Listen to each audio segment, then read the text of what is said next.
This is Research Like a Pro, episode 234, Louisiana Marriage Bond.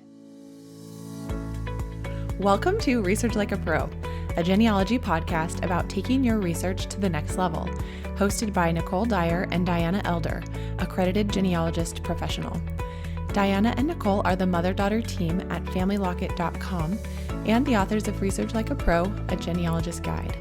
With Robin Worthland, they also co-authored the companion volume, Research Like a Pro with DNA.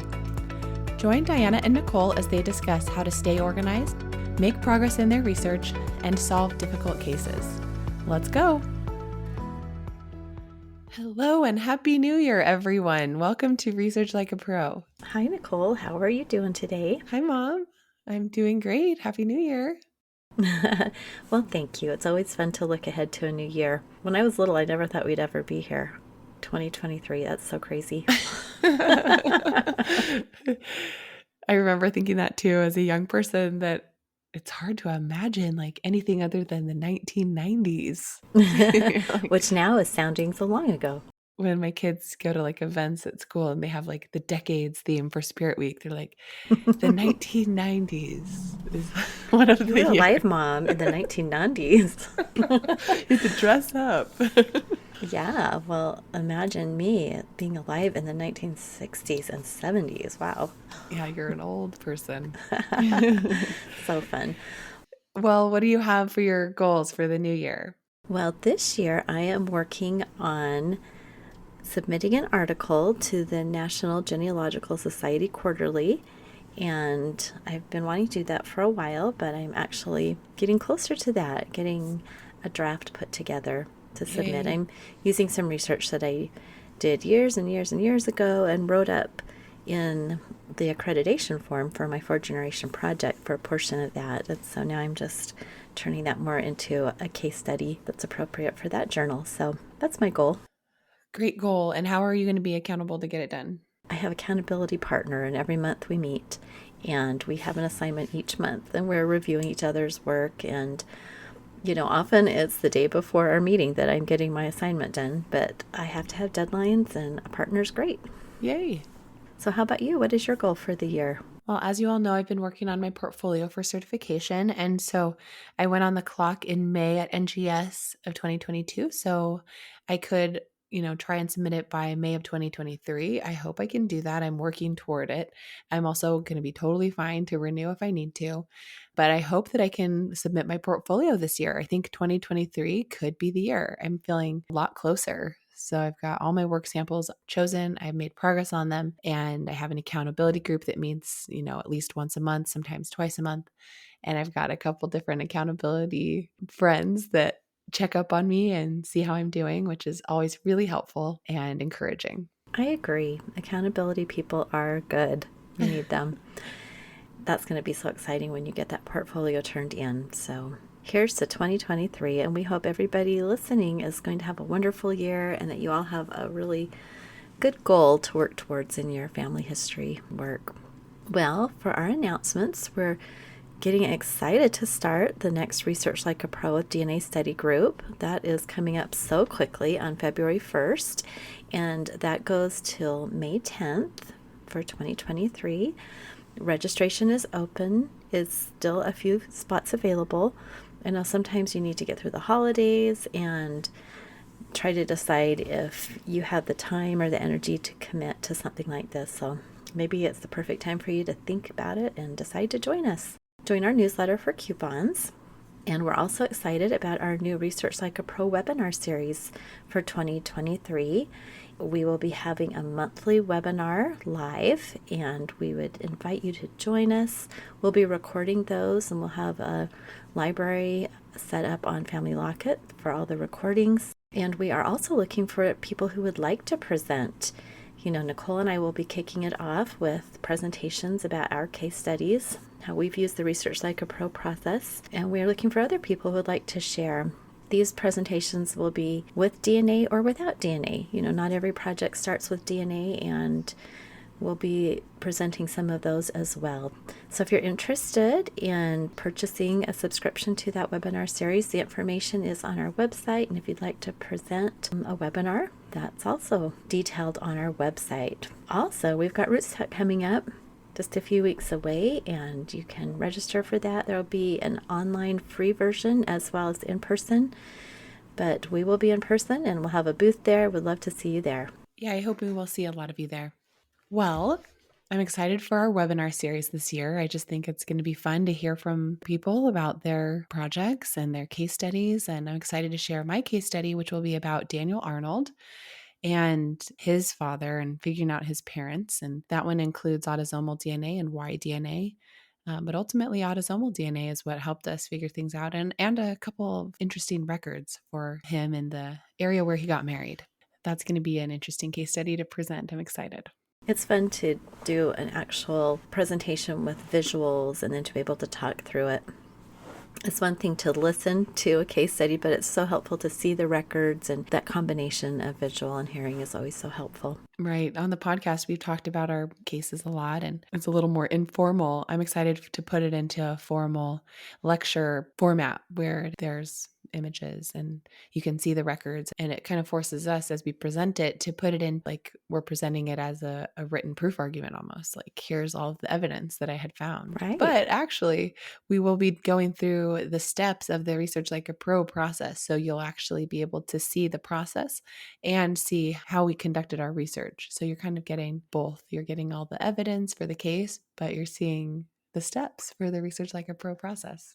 Right, which is really important because I think, so often with case studies, we watch them, we hear them, we read about them, we go, wow, that is so cool. But then you don't see all the things that went into doing the research. So that's what we're hoping to kind of show that process. Well, what are we talking about today? Today, we're going to talk about an example of a marriage bond that included a bondsman. That when researching the bondsman, I found out an interesting connection to the bride whose family was unknown. So I was actually just looking through different marriage bond collections as part of my research for the article I wrote on Family Locket about marriage bonds. And I did find some marriage bonds for the Orleans parish in New Orleans. So I was just browsing through those, and I was looking at each bondsman and seeing how many of them had the same surname as the bride so that they could easily be identified as like the bride's father or brother, because that's usually who it is. But most of them were not. The bondsmen's surnames didn't always match. And so I thought that was really interesting. And I decided to research one of them and see if I could figure out who was this bondsman and how he was related to either the bride or the groom, or if he was just a friend or like an employer of the groom or something like that, or a neighbor. So I was kind of thinking like, what can I find? And so I'm excited to share kind of what I found today. So first we'll talk about some of the marriage bonds in this record set. And then the last one we'll talk about how I researched it. Well, great. I think it's kind of fun to do a random research project. And I know when I was doing accreditation, we had to do, that 3-hour project. Now it's 4 hours where you're just given a little case and then you have to research it for that many hours. And so that's kind of what you did. You made up your own little case and had to research it for a bit. So it can be really fun just to research something besides your family and see what you can find. Yes, absolutely. So Who would have thought? yeah, I think everyone should try it, especially if you're practicing for accreditation or certification, or just wanting to get experience Right. for professional work. Right, exactly. Well, this example from the parish of Orleans in the state of Louisiana, they had a set of printed marriage record books, and for 1860 they had the pre-printed forms for a parent to provide consent, the groomsman's bond, and the marriage license. And in the last episode, we were looking at some of the colonial bonds from North Carolina and Virginia and some other states, and they were very long and wordy and full of a lot of boilerplate language, but these are much more simple. So I think that is an interesting change. Right. Yeah, I think over time they just decided everyone knows what these are for. We're just going to quickly get them, especially since they were preserving all of those different things because they had forms for the parent's consent, the groomsman's bond, and the marriage license. And it took up 2 pages in the book for each marriage. So it was a lot. But in the Family Search catalog, the title of this collection is Orleans Parish, Louisiana Marriage Licenses and Certificates, 1834 to 1888. And it had several sets of images from various justices From your locality research in Louisiana, do you remember how this was all set up? I feel like these justices are different areas within the parish. And so, comparatively, a parish in Louisiana is the same as a county in other states, right? Yes, the parish is equivalent to a county in other states. And Louisiana was different from a lot of the British colonies, that did the common law. Louisiana has the civil law, which continues. And so they also use notaries. So they have some different terminology for things. So it's a little bit different. Yeah, so I think the different justices were like different areas within the parish. And so they have the first and the second justice in one set, and they have like the seventh and eighth justice, and they have different time periods for all these marriage records. So the one that I chose was the seventh justice of the peace in the 1860s. And I was just kind of browsing through that book. And so one of the first marriage licenses and bonds that I found was for Louis Rutch and Kunigunda Dashner. And they obtained a marriage license on May 19th, 1860 in Orleans Parish. And as part of the process, John Dashner provided permission for his 18-year-old daughter, Kunigunda, to be married. And Louis Rutch entered into a marriage bond with the seventh justice of the peace for the parish of Orleans with a security, John Dashner. So it's the same John Dashner who already provided consent for his daughter to be married. So the bondsman was the bride's father. And what's interesting to me here is that they didn't use the word surety that they are normally using. They used the word security and they spelled it wrong. So they spelled it Securety in the pre-printed form. and and then another funny thing about that is that in the North Carolina research book, it says that the bondsman is also known as a surety and sometimes incorrectly called a security. And so when I saw it pre-printed in these Louisiana forms, I was like, oh, I wonder if that was just a difference in Louisiana or if that was a mistake or a combination of the words surety and security. Don't know. That is so funny. Yeah, often you see these little anomalies and you just wonder where they started. I guess it's probably just the word security, and the spelling back then was not standardized. So in that bond, it said, now the conditions of the above obligation is such that in case within 2 years from this date, it should not appear that there existed at the time of granting such license any legal impediment to said marriage, then and in such case the above obligation shall be null and void, or else it shall remain in full force and virtue. So basically saying that this marriage bond, we are just making sure that this is a legal marriage. And if 2 years later it seems that it was not a legal marriage, then the people who are under bond have to pay. So in this case, the bondsman was the father of the bride. Is that correct? Absolutely. And it was pretty clear because he was also on another one of those pre-printed forms on the page facing it as the father providing consent. However, most other bondsmen in this record set did not have the same surname as the bride. So then you have to do some research to figure out who these people are and how they are connected, which is always fun. And I just want to note that on Family Search, these are really nice images and they take up 2 pages, like you said. The whole page on the left and the whole page on the right is all for this one marriage. And sometimes they had loose papers that were inserted too. I noticed that on some of them.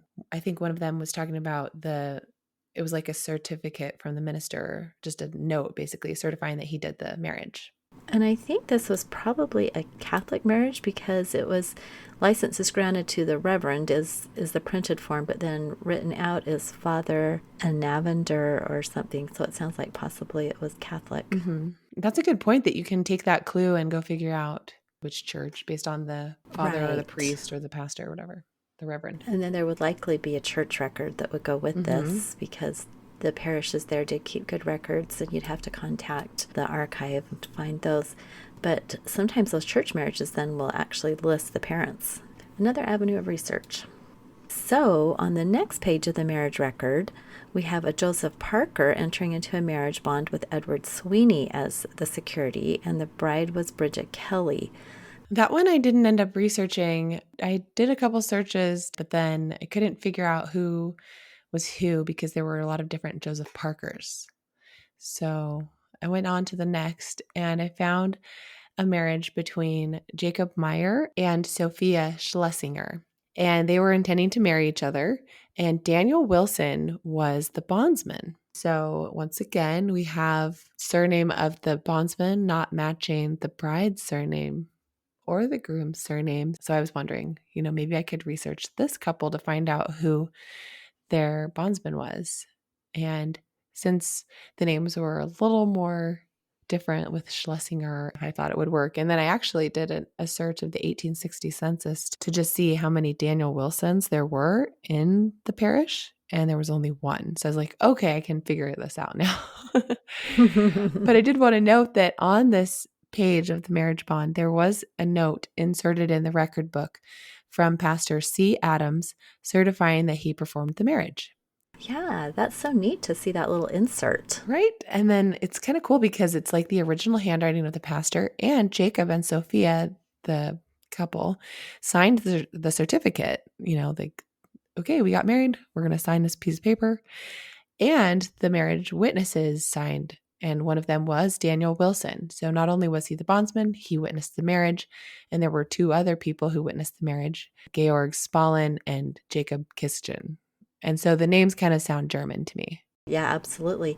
And if you go back to the image before that one that has the loose paper, it has the page that was covered up by the loose paper. They took a picture of that because I was looking at that and thinking, well, what's underneath the paper? There's obviously something underneath. Is that a mystery, or can we see that? And they were really good photographers. Yes, good job photographers. to the camera operator. They did it. But it does say Sophia Schlesinger, a native of Germany, right there. So it does say that she was German. So Right. Yes. I think that was on the consent. Was that on the consent form that it said she was a native of Germany? Yeah, it's just at the bottom of the page, and the top part is not filled out, but they filled out the bottom. So Right. I noticed that. So on the left-hand side, they had the top part and the bottom part. And one was like an affidavit certifying that they were able to be married. And the bottom one was a consent form. So if they were under 21, the bottom part was filled in with the consent, I think. well, it Or is the says, consent on the top? I think it must be on the top because they are to be above the age of 21 years. So it sounds like at the bottom they're just saying, yeah, we're over 21. Okay, Yeah, so that the was like top the is the affidavit consent. that they were old enough. And then on the top. So on all of these, only one or the other was filled out. Because they're either above 21 or they're not. Right. Yes. Okay. Okay, yeah, this is a great example with that form being put in there. So, what did you find out researching this Daniel Wilson in the 1860 census? Yes. So looking up Daniel Wilson in the 1860 census. So this was great because the marriage occurred in 1860. So it was kind of easy to then find them in 1860, that same year on the census, a couple months later. So this was in May. And then I think usually the census was taken in like June or July. I can't remember, for 1860. So just a couple months later, I found that Jacob Myers and Sophia Schlesinger were married at the time the census was taken. So it was like a couple months after, and they were living in Ward 10 of Orleans Parish. And so was Daniel Wilson. So they were both in the same like area of the parish, Ward 10. And so that was helpful to see that they were like living nearby each other. Their enumerations were several pages apart, though. It wasn't like they were on the next page in the 1860 census. It was like 10 pages, but at least they were within the same ward. I did notice that there was no occupation listed for Daniel Wilson, so it was kind of hard to figure out if my original hypothesis that maybe Daniel Wilson had the same occupation as Jacob Meyer. I thought maybe they knew each other through their work and that brought them together as associates. I did see that Daniel Wilson was 35 years old and born in New York, and Jacob Meyer was a carpenter, and he was also 35 years old, but he was born in Switzerland. So I didn't see a connection, immediately between those two. But I noticed in looking at this that Daniel's wife, Catherine, was born in Hesse, which is Germany. Good job. So Daniel's wife, Catherine, on the 1860 census, it says she was born in Hesse, which is Germany. So that's a good hint because we know also that Sophia Schlesinger, on her marriage affidavit that she was over 21, says she's a native of Germany. So you are right. That is the common thread here. So what I ended up doing is looking on family trees and on family search to see if I could find Daniel Wilson and Catherine. I did find them on the family search tree. And I found out that Daniel Wilson's wife was a Schlesinger too. So Catherine Schlesinger was her maiden name. And one of the records attached to the family search tree was a marriage for Daniel and Catherine's daughter, Katie Wilson, who was married in 1898. And the parents of the bride were listed as Daniel Wilson and Catherine Schlesinger.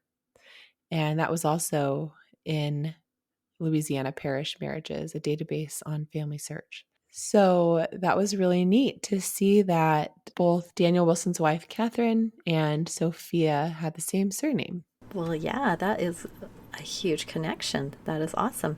And that goes right back to the bondsman being connected to the bride Right. because it was her brother in law. Yeah. I mean, we don't know for 100% sure, but it's a very strong piece of evidence that Sophia Schlesinger and Catherine Schlesinger were sisters. The fact that Daniel Wilson was the bondsman on Jacob Meyer's marriage bond. Catherine's 29 and Sophia's 35. So that's a good age range. It is a little bit different that Sophia's 1860 census entry gives her birthplace as Frankfurt, whereas Hesse was the other one. But I believe Hesse was just a state in Germany. Yes, I think it was. So, that would require looking at some localities, history, putting that all together. Frankfurt is the largest city in Hesse, I think.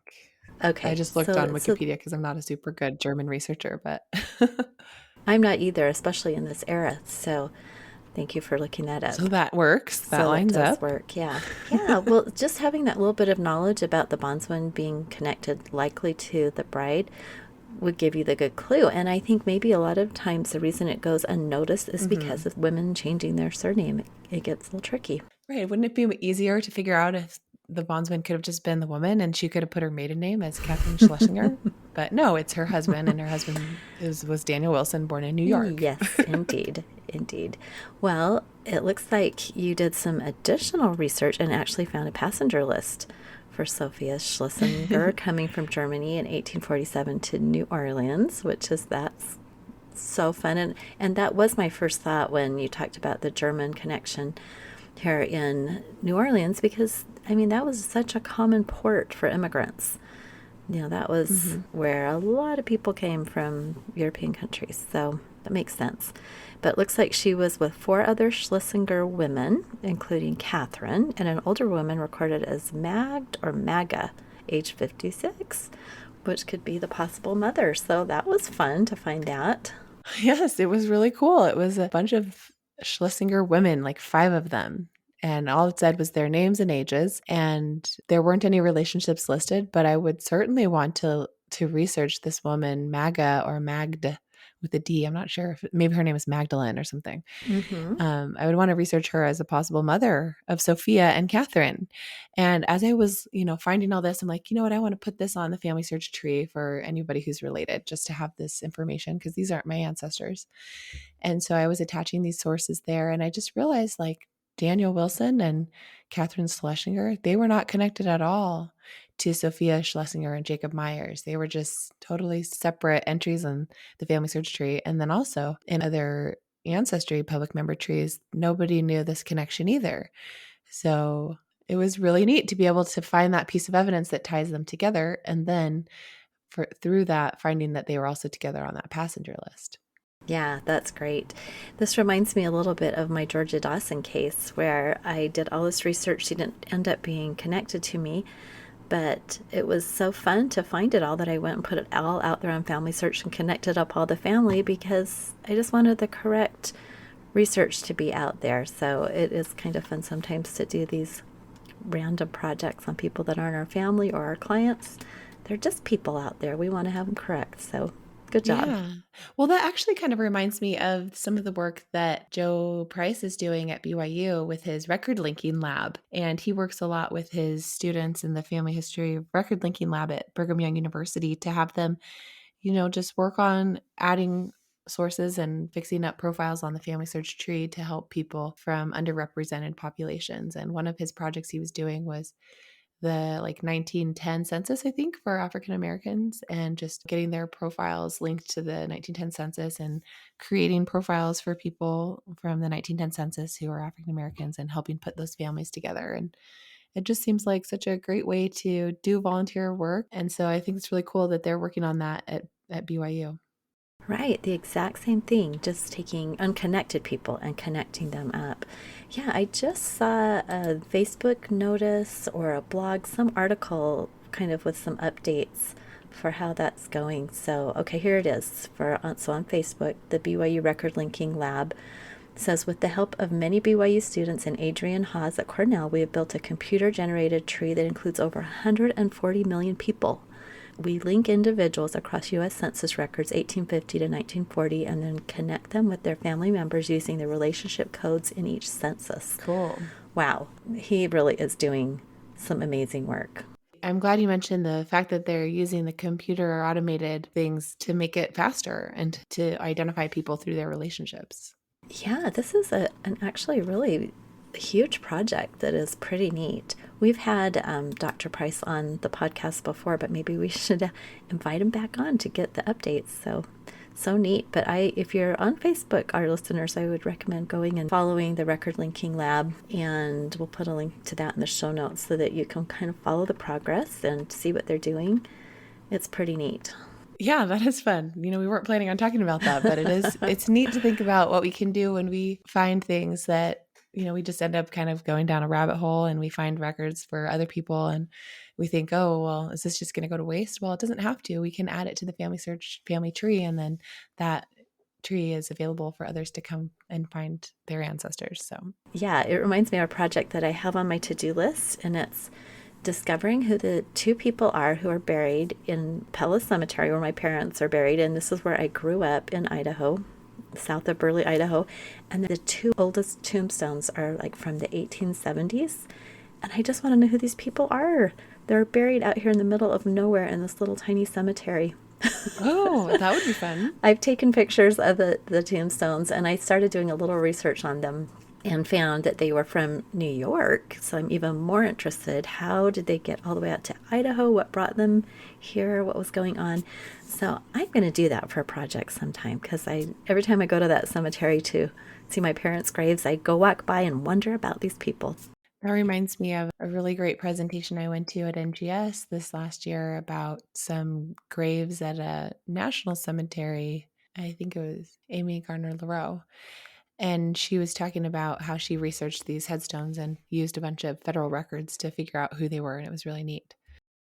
Well, thanks for listening, everyone, today. I hope that you will research the bondsman in the marriage bonds that you find, even if the surname is different and you're not sure how they're related, because you may find a neat connection to the bride or even the groom.